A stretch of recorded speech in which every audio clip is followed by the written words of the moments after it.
Hello everybody, welcome back for another video. Hope you're all doing well and that you were all having a great day, as this is the end of consensus.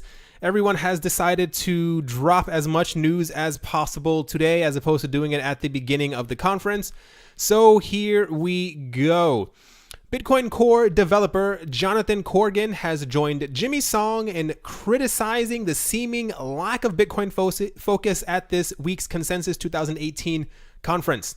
In a long series of tweets summarizing the event, which ends May 16th, that is today, Corgan highlighted what he described as a cargo cult engineering taking preference among speakers. He said it's like all the popular kids, the blockchain, are publicly bashing the geeks and nerds, Bitcoin, while privately trying to copy their homework.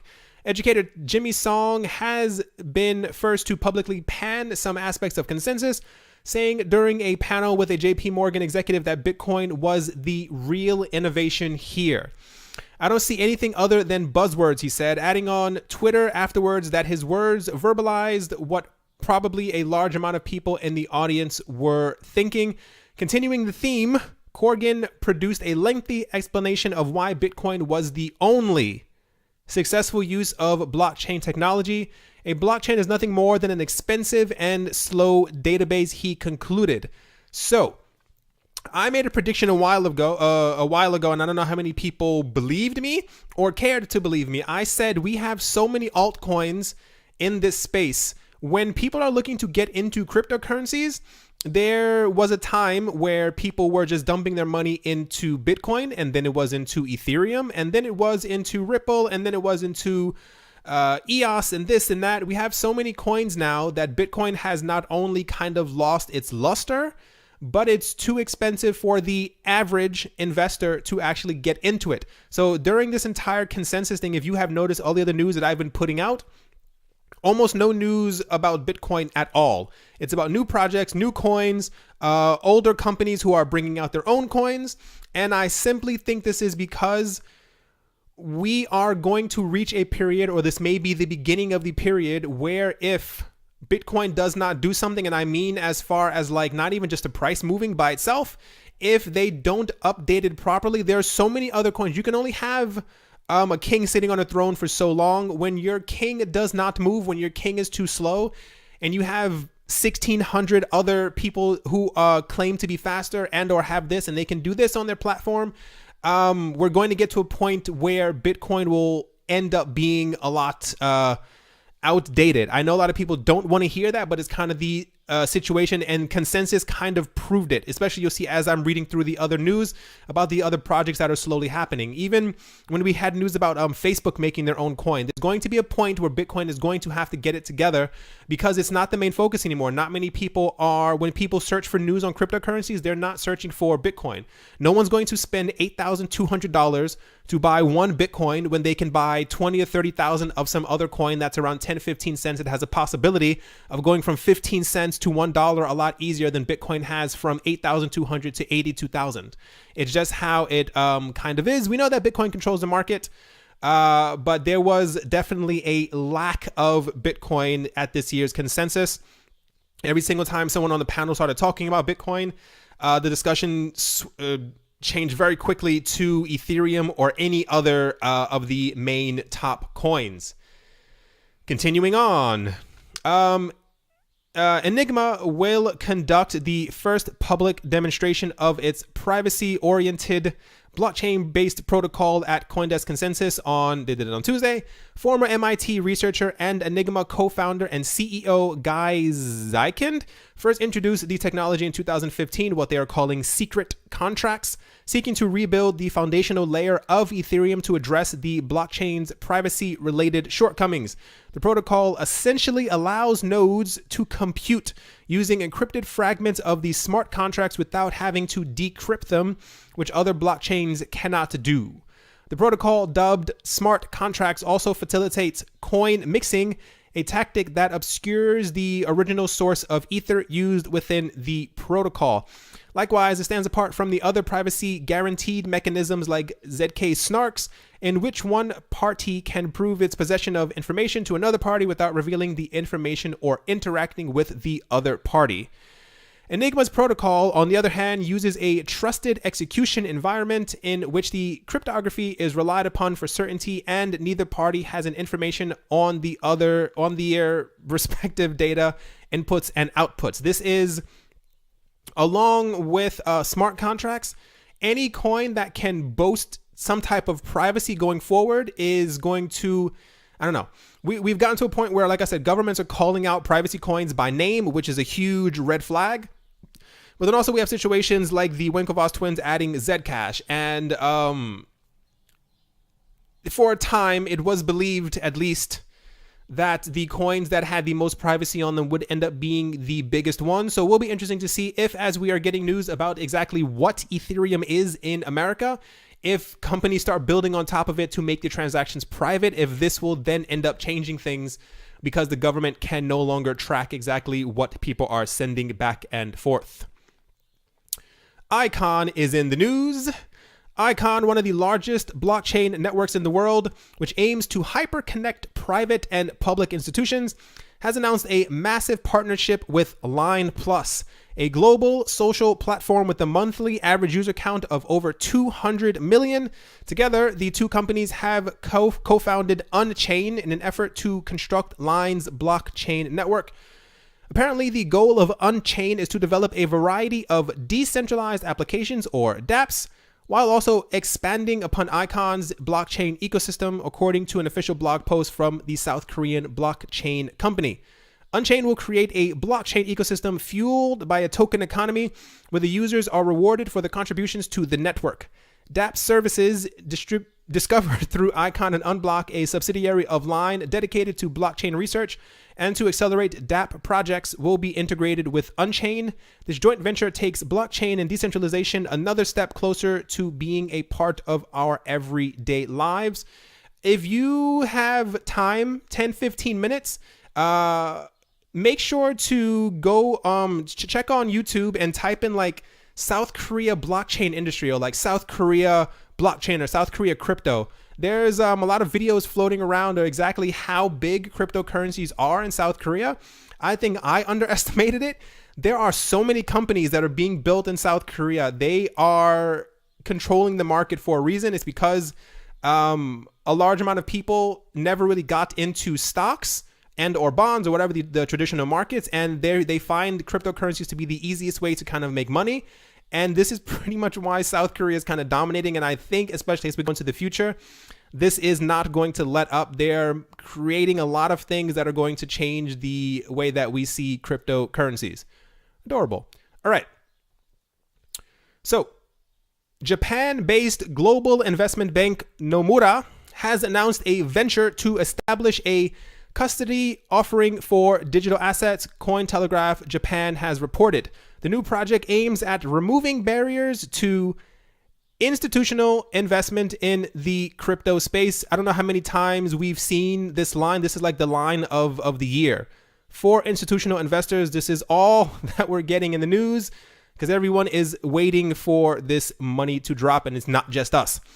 Nomura's joint venture will be conducted in partnership with digital asset security company Ledger and investment house Global Advisors, according to reports.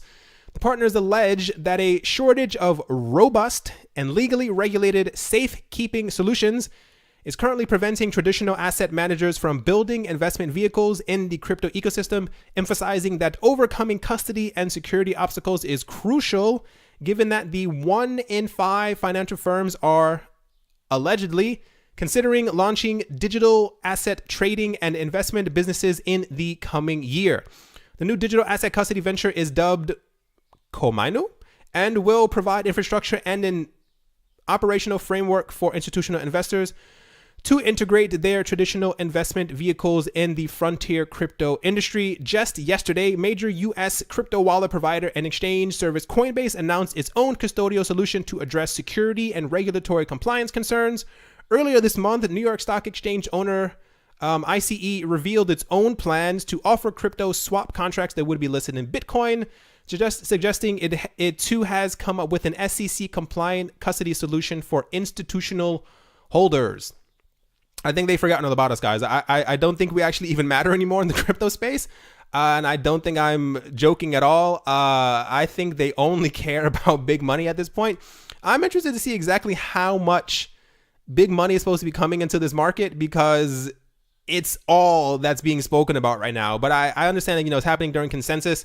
I think tickets for Consensus were like $2,000. So I don't expect the average Joe to have been sitting in any of the meetings. But this seems to be the entire topic, as everyone is gearing up for this money that somewhere exists in the universe that still has not dumped into our market yet. Enterprise Ethereum Alliance is once again in the news. The Enterprise Ethereum Alliance, or the EEA, has released the Enterprise Ethereum Client Specification 1.0 today that will enable interoperability for companies that use the Ethereum blockchain for base solutions. The EEA, which was formed in March 2017 by Santander, JP Morgan, and a variety of other members, now has over 500 enterprise members. Whenever people talk about, or I talk about Ethereum, and I talk about how I'm pretty sure they're going to make it, when you're backed by Santander and JP Morgan, and they pretty much have joined the consensus with 500 or 498 other members that they plan on using your blockchain and possibly using your coin in the future, this is where I'm getting my mindset from and why I talk about Ethereum. It focuses on improving the privacy, scalability, and security of Ethereum blockchain applications. At the beginning of May, the EEA's Enterprise Ethereum Architectural Stack went live, a software stack which standardizes the specifications for business applications based on Ethereum. The next steps for the EEA will be building a testnet to test proof of concept and a revision of the specifications, ideally by the end of this year, followed by a launch of an EEA certification program. They say without interoperability, the big players aren't going to want to jump in because they don't want to be locked in on one particular vendor for a proprietary solution. This attracts more and more of the bigger players to come in and make a commitment because they feel a little more safe than that they're not going to get stuck. So the EEA has been in the news a lot over the last couple of weeks, and my theory is that because EOS is launching soon, Ethereum and everything associated with it has decided to kind of jump back into the news, because we didn't hear from the EEA for quite a couple of months. So it's good to see that they are back on their feet and they are creating once again. JP Morgan's in the news. JP Morgan co-president Jerry Pinto confirmed the bank was looking into the Bitcoin space on May the 16th, saying cryptocurrency will play a role in the future. Speaking to CNBC over 2 interviews, Pinto, who could be in line to succeed CEO Jamie Dimon, said that JP Morgan is able to trade Bitcoin futures, but has not yet opted to do so. He said, "We are looking into the space. I have no doubt that in one way or another, the technology will play a role. If we need to clear futures of Bitcoin, can we do it? Yes. Have we done it? No." Pinto's neutral stance continues the investment banking giant's somewhat mixed signals about Bitcoin in 2018. Tell me about it. Despite banning customers from purchasing cryptocurrency using its credit cards, senior executives, including the once infamously bearish Dimon, have variously spoken out against the beneficial aspects of both Bitcoin and blockchain technology. I don't know what this bank is planning. I'm not exactly sure why every other day they're constantly in the news talking about what they hate about Bitcoin and how much they love it and what they plan on doing it, especially because they're legally allowed to kind of get into it now. I don't really know what they're waiting for. I wish they would just kind of do it, because the entire JP Morgan crew is kind of out of control.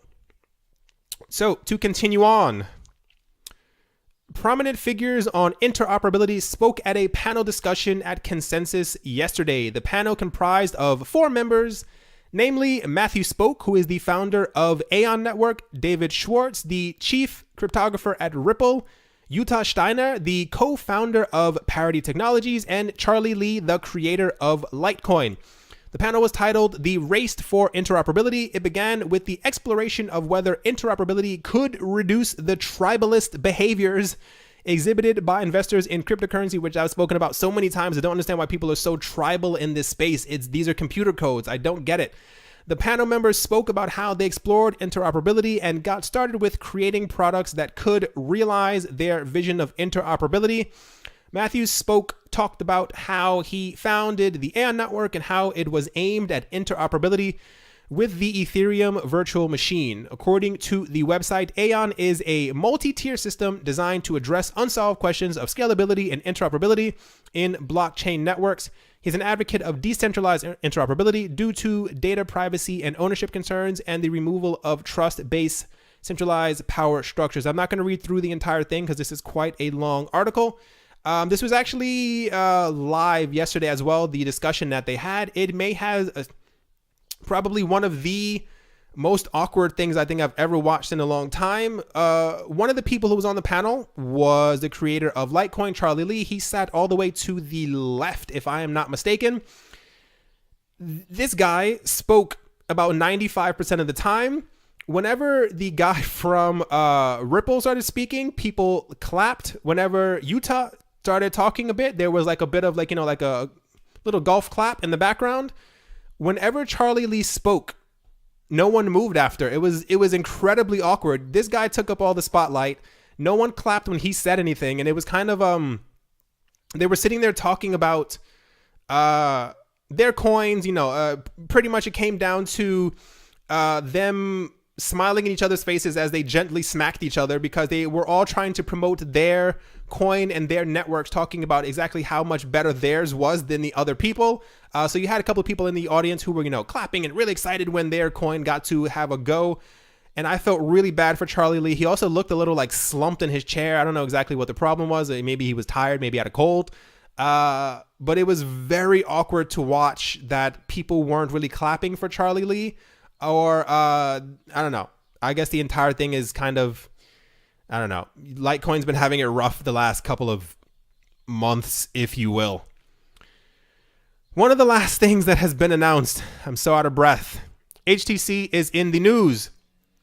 Taiwanese consumer electronics HTC Corporation has announced its plans for the world's first ever native blockchain smartphone dedicated to providing consumers with high-end experiences while running decentralized applications, or dApps.